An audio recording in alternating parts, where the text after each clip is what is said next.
ဘုန်းကြီးတို့တွေဟာလူဘဝရောက်လာတာဟာတာမန်ကုသိုလ်ကောင်းမှုနဲ့ရောက်လာကြတာမဟုတ်ဘူးအတိတ်ဘဝတော့ကကုသိုလ်ကောင်းမှုတစ်ခုရှိခဲ့သည့်အတွက်ကြောင့်ဒီဘဝမှာလူဘဝလာဖြစ်ကြတယ်လူဖြစ်လာရုံမြတ်မကဖရာတရားတန်ခါယရဏသုံးပါးကိုယုံကြည်ကိုးကွယ်ရတဲ့ယဝရရဲ့အဆုံးအမတရားတော်တွေကိုလက်ခံကျင့်သုံးခွင့်ရနေတဲ့လူသားဖြစ်နေတာအလွန်ကိုကံကောင်းတယ်လို့ပြောလူဖြစ်တိုင်းဒီအခွင့်အရေးရတာဆိုမရဘူးလူဖြစ်တိုင်းဟာမြတ်စွာဘုရားရဲ့အဆုံးအမတွေကိုသိကြတာမဟုတ်ဘူးသိတော်လည်းပဲကျင့်နိုင်ကြတာမဟုတ်ဘူးအင်တမအနည်းငယ်သောရာခိုင်နှုန်းအနည်းငယ်သောလူသားများသာလျှင်မြတ်စွာဘုရားရဲ့အဆုံးအမပေါ်မှာစိတ်ဝင်စားပြီးတော့လက်ခံကျင့်သုံးနိုင်ကြတာဖြစ်တယ်။ကျန်တဲ့လူတွေဟာတာမန်လူတွေကလူတွေမျှတာဖြစ်ပြီးတော့လူဘဝမှာပေါ်ထွန်းလာပြီးကောင်းတဲ့အလုပ်တွေမလုပ်မိဘူးဆိုရင်တခါပြန်ပြီးတော့မြုပ်သွားကြအောင်မှသာဖြစ်တယ်။တခါပြန်မြုပ်သွားတယ်ဆိုတာအပယ်လေးပုံကိုရောက်ရှိသွားတဲ့အခါမှာပြန်ပေါ်ဖို့ဆိုတာအချိန်ပေါင်းမြောက်များစွာကဘာပေါင်းမြောက်များစွာကြာသွားတတ်တယ်။မြတ်စွာဘုရားသခင်ကိုရောမြတ်ဟောကြားတော်မူခဲ့တဲ့တရားတော်ကိုကြည့်တာလစ်စိတ်ကလဆိုတဲ့တုတ်တံမှာကာနာခိစပောပမလို့လည်းခေါ်တယ်။အဲ့ဒီမှာလေကံကြီးတကောင်ဥပမာနဲ့မြတ်စွာဘုရားဟောထားတယ်။အလွန်ကျယ်ဝန်းတဲ့နဲ့ဆိုင်တဲ့ပင်လယ်ကြီးထဲမှာပင်လယ်အောက်ကျမ်းပြင်လှဲ့လေကျက်စားနေတဲ့မျက်စိနှစ်ကွင်းအလင်းမရတဲ့လေကံကြီးတကောင်အနှစ်တရာကြာမှရေမျက်နှာပြင်မို့တစ်ချိန်လောက်သာပေါ်ထက်လာတယ်။အဲ့ဒီအနှစ်တရာကြာမှတစ်ခါရေမျက်နှာပြင်ပေါ်မှာအသက်ရှူဖို့ပေါ်လာတဲ့လေကံကြီးရဲ့ခေါင်းနဲ့ပင်လယ်ထဲမှာမျောနေတဲ့အပေါက်တစ်ပေါက်ထဲသာရှိတဲ့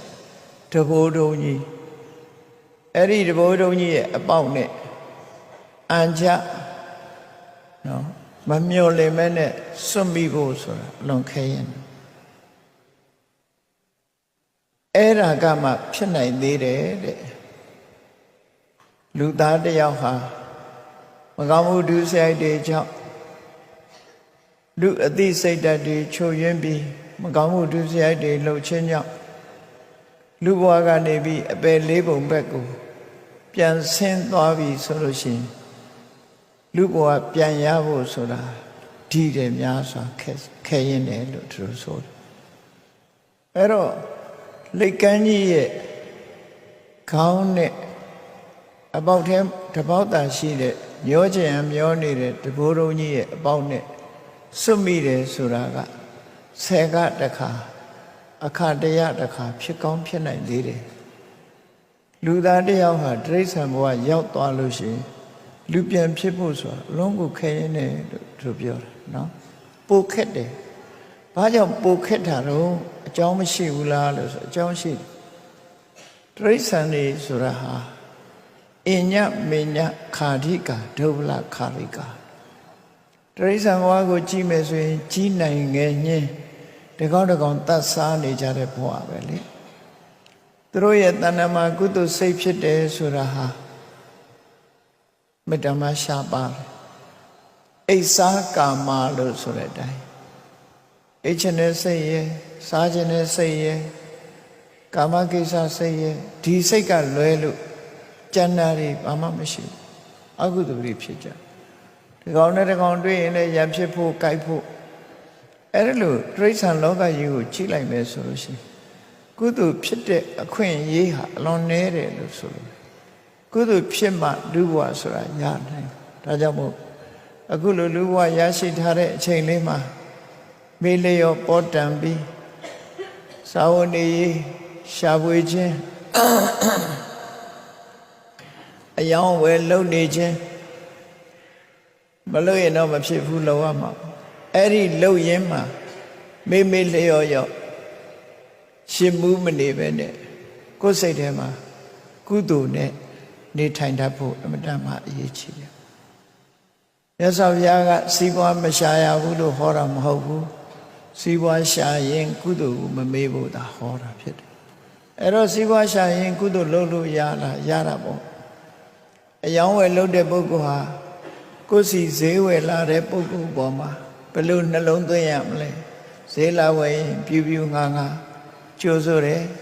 ကောင်းတာလေးရဖို့ရှင်းပြတယ်သူ့ရဲ့အကျိုးစီးပွားကိုလိုလားပြီးမသိရင်သိအောင်ပြောပြတယ်အများရဖို့အဓိကမဟုတ်ပဲမိမိရောင်းနိုင်တဲ့ဈေးနဲ့ရောင်းလိုက်တယ်နော်မသိနားလဲတဲ့ပုဂ္ဂိုလ်မသိသလိုမလုပ်ခဲနဲ့အမှန်ကန်ပြောဆိုပြီးတော့ရောင်းချခြင်းဟာကုသိုလ်ပဲဖြစ်တယ်ပေါ့မေတ္တာကုသိုလ်လို့အဲ့တော့လောကမှာကိုချင်းစာတရားဆိုတာဟာမေတ္တာအခြေခံပြီးတော့ဖြစ်ပေါ်လာတယ်အရာရာမှာကိုချင်းစာတရားထားပြီးတော့လုပ်မယ်ဆိုလို့ရှိရင်လူတွေရဲ့ပေါင်းသင်းဆက်ဆံမှုဟာဘုဒ္ဓမတမိုးတွေတက်လာပြီးတော့တူနဲ့တူနှုတ်ဦးချောင်းမှာခက်ခဲပြဿနာဆိုတော့မရှိဘဲနဲ့ဘဝမှာအစဉ်တပြေတစ်ဖက်ကကုသိုလ်လည်းရတယ်တစ်ဖက်ကဝမ်းလည်းဝတယ်ဆို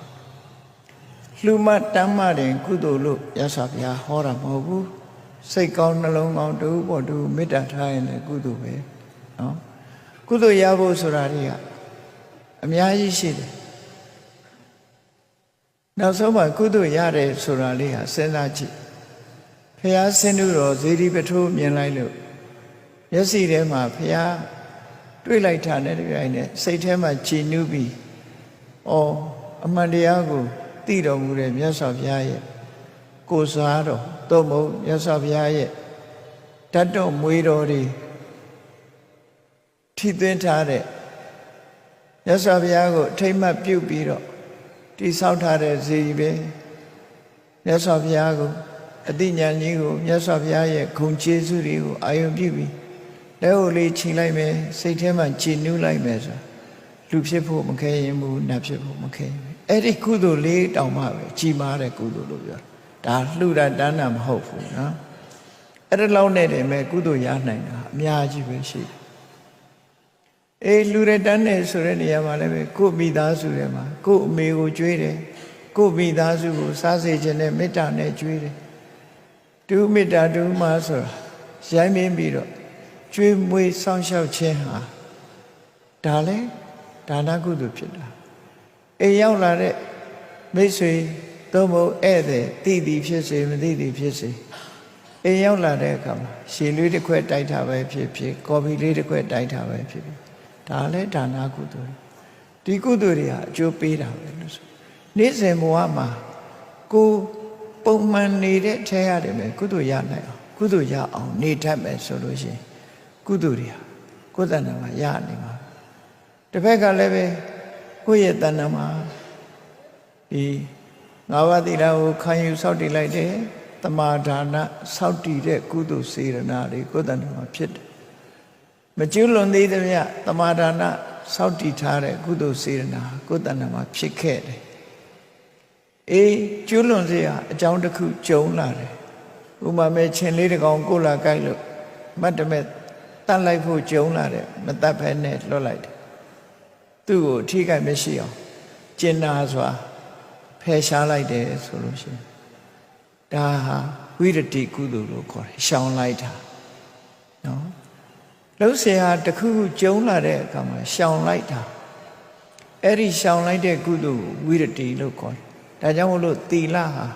စေရနာသီလရှိတယ်ဝိရတိသီလရှိတယ်သောက်တီမထားတော့လည်းပဲမဟုတ်တာလုပ်ဖို့ခွင့်ကြုံလာတဲ့အခါမှာမလုပ်ဘဲနဲ့ရှောင်လိုက်ရင်လည်းရှောင်တဲ့ကုသိုလ်ရတယ်ပဲအဲ့တော့လောကမှာကုသိုလ်ဆိုတာစိတ်ကောင်းနှလုံးကောင်းနဲ့အမှန်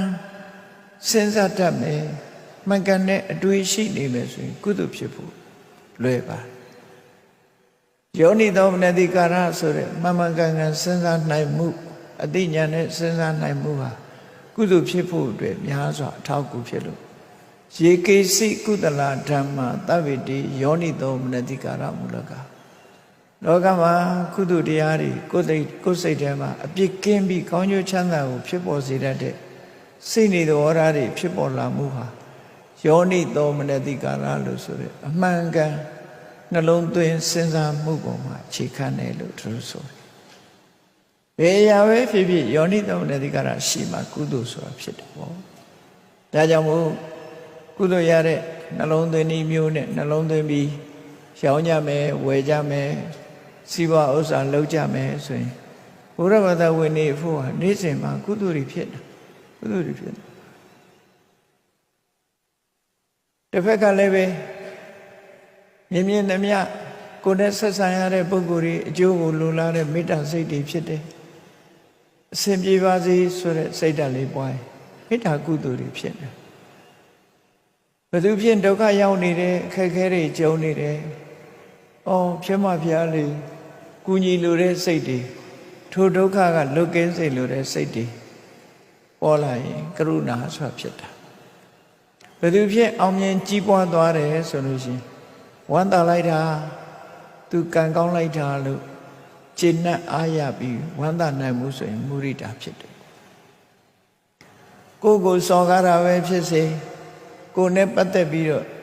ကောင်းတာလုပ်သည်မကောင်းတာလုပ်သည်နဲ့ပတ်သက်ပြီးဝေမယူဘဲနဲ့သီးခံခွင့်လွတ်ခြင်းနော်အမတ်တိတ်မထားပဲနေခြင်းဆိုတာဒီနဲ့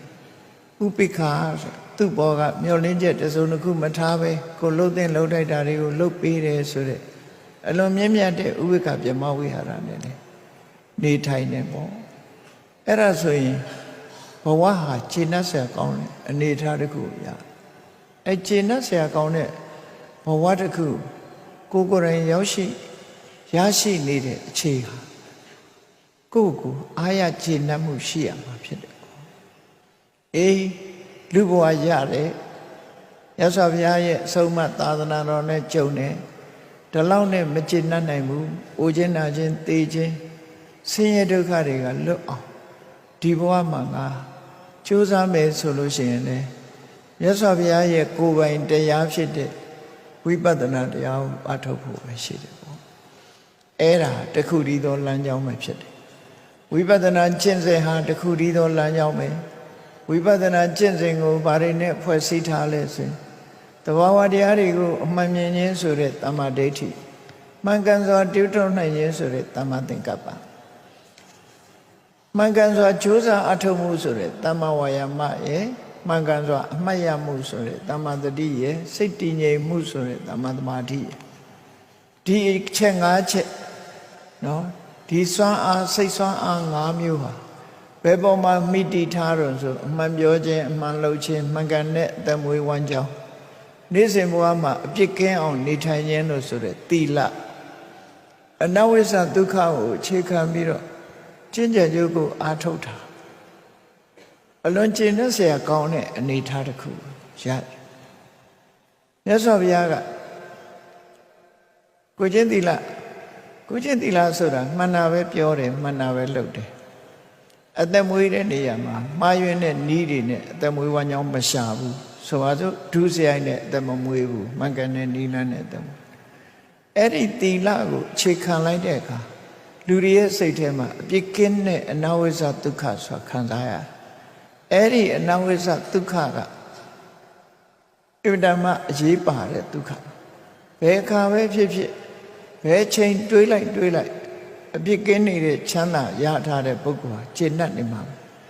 နောက်ဆုံးမှာဒီလူတိုင်းဟာနောက်ဆုံးနေ့ဆိုတာကြုံရမှာဖြစ်တယ်အဲ့ဒီနောက်ဆုံးနေ့ကြလို့ရှိရင်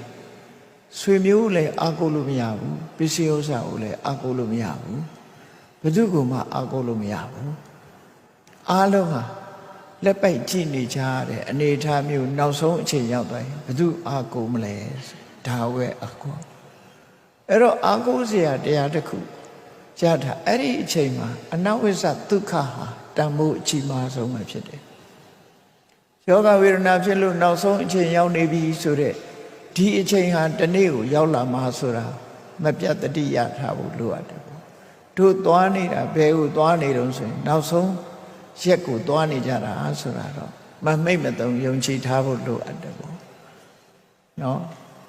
ဒီခရီးနီးသလားဆိုနီးတဲ့ပုဂ္ဂိုလ်တွေအတွက်နီးတယ်ဝေးတဲ့ပုဂ္ဂိုလ်တွေအတွက်ဝေးတယ်သို့တော့အားလုံးဟာအဲ့ဒီလမ်းကြောင်းကဖဲ့ပြီးတော့ထွက်သွားနိုင်မှာမဟုတ်ဘူးဒီလမ်းကြောင်းကြီးတိုင်ရှောင်းနေကြတယ်ဆိုတာကိုတော့မလွဲမသွေမှတ်သားထားနောက်ဆုံးအချိန်ရောက်လာလို့ရှိရင်အားကိုးရမှာကအမေလည်းမဟုတ်ဘူးအဖေလည်းမဟုတ်ဘူးဆွေမျိုးတွေလည်းမဟုတ်ဘူးငွေကြေးတနာလည်းမဟုတ်ဘူးတကယ်အားကိုးရမယ်ဟာကိုယ်တဏ္ဍာမှာရှိတဲ့သီလသမာဓိပညာဆိုတဲ့ဒီအရေးချင်းတွေကိုပဲအားကိုးအောင်အဲ့ဒီအရေးချင်းတွေအဲ့ဒီအချိန်ကြလို့ချင်းဒါဟာတကယ်ကိုစွမ်းဆောင်နိုင်မှုရှိအောင်ခုချိန်ကနေလေ့ကျင့်ထားတာဒီလိုဆိုလို့တယ်ပေါ့နော်ဒီကနေ့မှကောင်းပြီးတော့တခုလှုပ်ချင်လို့ကတော့ဖြစ်လာမှာမဟုတ်ဘူးနော်စိတ်တွေကြောက်ကြဲဖြစ်ပြီးဆူဆီးလို့ရမှာမဟုတ်ဘူးကြွတင်ပြီးတော့ကိုယ်မှာအာကိုးစရာဆိုတာရှိတာဒါဟုအနဝိသဒုက္ခအကျဉ်းချင်းရရှိအောင်ကြိုးစားထားပြီးခုန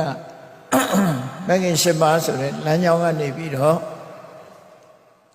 ရှောက်လန်းလိုက်မယ်ရှောက်လန်းလိုက်မယ်ဆိုရင်မြတ်စွာဘုရားကိုယ်တိုင်ကဒီလမ်းကြောင်းကရှောက်လို့ရှိရင်မင်းဟာကောင်းကျိုး9မျိုးရနိုင်တယ်လို့မဟာတတိပဋ္ဌာနာသုတ်မှာဟောထားရှိအဲ့ဒါမြတ်စွာဘုရားဟောတဲ့ဝိပဿနာလမ်းကြောင်းနော်ဝိပဿနာလမ်းကြောင်းကိုပြောဧကာယနောအယံဘိက္ခွေမက္ခောတတ္တနာဝိသုဒ္ဓိအားဆို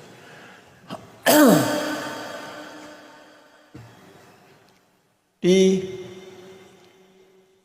မဂ္ဂင်၈ပါးသုံးဖို့မစ္စည်းမပฏิပဒါ